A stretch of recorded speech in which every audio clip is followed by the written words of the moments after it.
আজ বানাচ্ছি চিকেনের ভর্তা।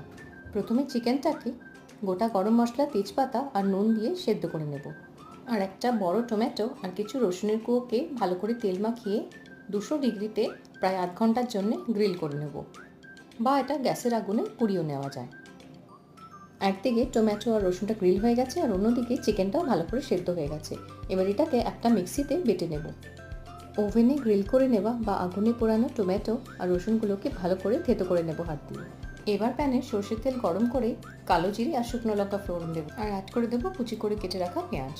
পেঁয়াজটা ভাজা হলে দিয়ে দেবো কিছু গুঁড়ো মশলা, যেমন লঙ্কার গুঁড়ো, হলুদ গুঁড়ো, অল্প জিরে গুঁড়ো, নুন আর অল্প চিনি।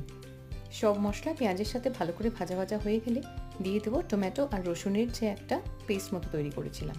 সব কিছু ভালোভাবে কষিয়ে নিয়ে এবার অ্যাড করে দেবো লঙ্কার সাথে বেটে রাখা চিকেনটা। এবার সব কিছু ভালোভাবে মিশিয়ে নিয়ে ওপর থেকে ধনেপাতা আর গরম মশলা